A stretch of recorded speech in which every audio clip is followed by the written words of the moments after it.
ఒక 3 ఏళ్ల పసి ప్రాణం అసలు ఏం జరిగిందో తెలియదు, ఎక్కడుందో తెలియదు. 8 రోజులుగా వందలాది మంది పోలీసులు, డ్రోన్ కెమెరాలు, క్లూస్ టీమ్స్ పామ్ ఆయిల్ తోటను జల్లెడ పడుతున్నా ఆ చిన్నారి ఆచూకీ మాత్రం దొరకడం లేదు. కాకినాడ జిల్లా తుని మండలం సిహెచ్ అగ్రహారంలో జరిగిన ఈ ఇన్సిడెంట్ ఇప్పుడు తెలుగు రాష్ట్రాల్లో తీవ్ర సంచలనంగా మారింది. రోజుకో మలుపు తిరుగుతున్న ఈ మిస్టరీ ఏంటి? మొదటి నుంచి అసలు ఏం జరిగింది? 8వ రోజు కుక్క చనిపోవడం వెనుక ఏదైనా కుట్ర ఉందా? పాయింట్ టు పాయింట్ ఇప్పుడు చూద్దాం. అది జూన్ 6వ తేదీ శనివారం మధ్యాహ్నం సిహెచ్ అగ్రహారంలోని ఒక పామాయిల్ తోటలో గణేష్ అలాగే భవానీ అనే దంపతులు కూలి పనులు చేసుకుంటూ ఉన్నారు. వాళ్లకు 3 ఏళ్ల కూతురు, ఆ కూతురు పేరు జాహ్నవి, ముగ్ధుగా జాను అని పిలుచుకుంటారు. ఆ రోజు మధ్యాహ్నం తల్లి వంట పనిలో ఉంటే ఈ చిన్నారి ఇంటి బయట ఆడుకుంటుంది. జానుతో పాటు వాళ్ళ పెంపుడు కుక్క కూడా ఉంది. తండ్రి తోటలోకి వెళ్తే పాప కూడా తండ్రి వెనకే వెళ్ళి ఉంటుందని తల్లి అనుకుంది.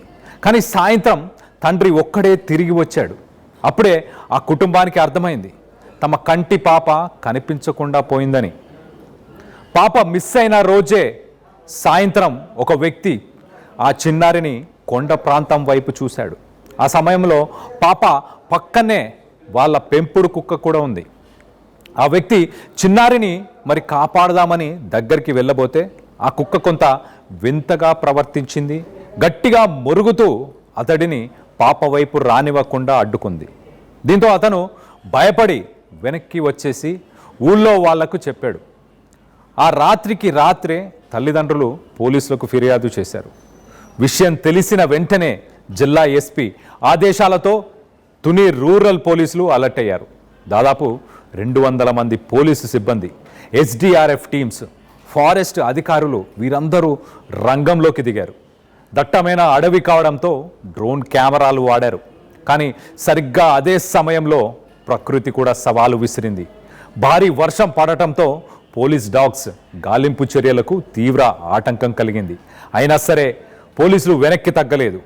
ఈ కేసులో అత్యంత కీలకమైన, ఎవరికి ఊహకందని ట్విస్ట్ మంగళవారం నాడు ఎదురైంది. 4 రోజులుగా చిన్నారితో పాటు అడవిలోనే ఉన్న ఆ పెంపుడు కుక్క ఒంటరిగా తోటలోని ఇంటికి తిరిగి వచ్చింది. అది రావడమే తీవ్రమైన ఆందోళనతో ఉంది. చిన్నారి తల్లి భవానీ దగ్గరికి వెళ్ళి ఆమె కట్టుకున్న చున్నిని నోటితో బలంగా లాగుతూ మళ్ళీ అడవి వైపు పరుగులు తీసింది. అంటే నాతో రండి, నా చిన్నారి అక్కడే ఉందని ఆ మూగజీవి సైగ చేసింది. కానీ అక్కడ ఉన్న వందలాది మంది జనాన్ని చూసి భయపడి అది మళ్ళీ అడవిలోకి పారిపోయింది. తమ కంటి పాప కనిపించకుండా పోయిందని. పాప మిస్ అయిన రోజే సాయంత్రం ఒక వ్యక్తి ఆ చిన్నారిని కొండ ప్రాంతం వైపు చూశాడు. ఆ సమయంలో పాప పక్కనే వాళ్ళ పెంపుడు కుక్క కూడా ఉంది. ఆ వ్యక్తి చిన్నారిని మరి కాపాడదామని దగ్గరికి వెళ్ళబోతే ఆ కుక్క కొంత వింతగా ప్రవర్తించింది. గట్టిగా మొరుగుతూ అతడిని పాప వైపు రానివ్వకుండా అడ్డుకుంది. దీంతో అతను భయపడి వెనక్కి వచ్చేసి ఊళ్ళో వాళ్లకు చెప్పాడు. ఆ రాత్రికి రాత్రే తల్లిదండ్రులు పోలీసులకు ఫిర్యాదు చేశారు. విషయం తెలిసిన వెంటనే జిల్లా ఎస్పీ ఆదేశాలతో తుని రూరల్ పోలీసులు అలర్ట్ అయ్యారు. దాదాపు 200 మంది పోలీసు సిబ్బంది, ఎస్డిఆర్ఎఫ్ టీమ్స్, ఫారెస్ట్ అధికారులు వీరందరూ రంగంలోకి దిగారు. దట్టమైన అడవి కావడంతో డ్రోన్ కెమెరాలు వాడారు. కానీ సరిగ్గా అదే సమయంలో ప్రకృతి కూడా సవాలు విసిరింది. భారీ వర్షం పడటంతో పోలీస్ డాగ్స్ గాలింపు చర్యలకు తీవ్ర ఆటంకం కలిగింది. అయినా సరే పోలీసులు వెనక్కి తగ్గలేదు. ఈ కేసులో అత్యంత కీలకమైన, ఎవరికి ఊహకందని ట్విస్ట్ మంగళవారం నాడు ఎదురైంది. 4 రోజులుగా చిన్నారితో పాటు అడవిలోనే ఉన్న ఆ పెంపుడు కుక్క ఒంటరిగా తోటలోని ఇంటికి తిరిగి వచ్చింది. అది రావడమే తీవ్రమైన ఆందోళనతో ఉంది. చిన్నారి తల్లి భవానీ దగ్గరికి వెళ్ళి ఆమె కట్టుకున్న చున్నిని నోటితో బలంగా లాగుతూ మళ్ళీ అడవి వైపు పరుగులు తీసింది. అంటే నాతో రండి, నా చిన్నారి అక్కడే ఉందని ఆ మూగజీవి సైగ చేసింది.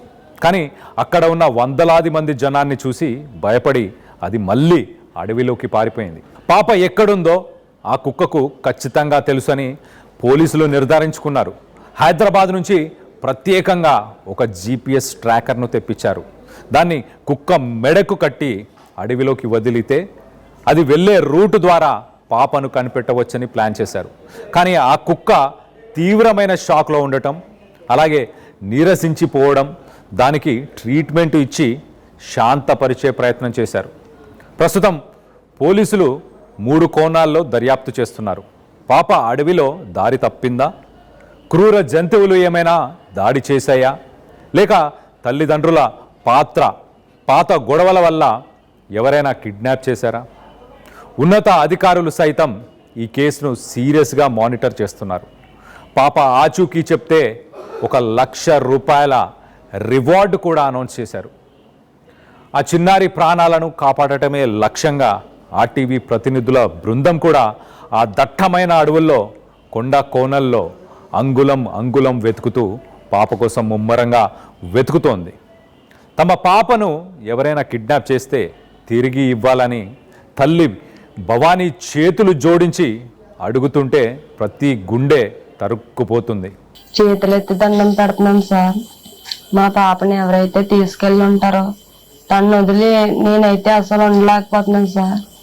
మా పాపని మాకు తిరిగి ఇచ్చేస్తారని కోరుకుంటున్నాను సార్. మా మీదైనా కోపాలుంటే మా మీద తేల్చుకుంటారని అనుకుంటున్నాను సార్.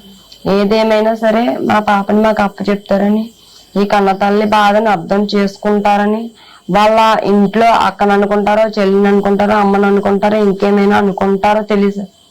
దయచేసి నా బాధను అర్థం చేసుకొని నా పాపని నాకు అప్పచెప్తారని, ఏంటంటే నా పాప నా దగ్గర లేదనే ఆలోచన కూడా నేను తీసుకోలేకపోతున్నాను సార్. తను ఇంకా రాకపోతే నాకేమన్నా అయిపోతుందేమో అన్న భయం వేస్తుంది సార్. కానీ ఈ కథలో ఇప్పుడు నమ్మలేని, జీర్ణించుకోలేని ఒక అత్యంత విషాదకరమైన ట్విస్ట్ చోటు చేసుకుంది. ఏ మూగజీవి అయితే ఆ చిన్నారికి కాపలాగా ఉందో, ఏ విశ్వాసం గల కుక్క వైపు యావత్ రాష్ట్రం ఆశగా చూసిందో, ఆ కుక్క ఇప్పుడు చనిపోయింది. అవును, మీరు విన్నది నిజమే. గత కొన్ని రోజులుగా అడవిలో ఆహారం, అలాగే నీరు లేకపోవడం వల్లనో, మరి నీరసం వల్లనో కానీ ఆ నమ్మకమైన మూగజీవి ప్రాణాలు విడిచింది. దారి చూపిస్తుంది అనుకున్న ఆ మూగజీవి చనిపోయింది. ఆ తల్లి కడుపు కోత చల్లారాలంటే జాను ప్రాణాలతో తిరిగి రావాలి. ఆర్టీవీ చేస్తున్న ఈ పోరాటం, పోలీసులు గాలింపుల చర్యలు ఫలించి ఆ 3 ఏళ్ల పసి ప్రాణం క్షేమంగా బయటపడాలని మనమంతా కోరుకుందాం.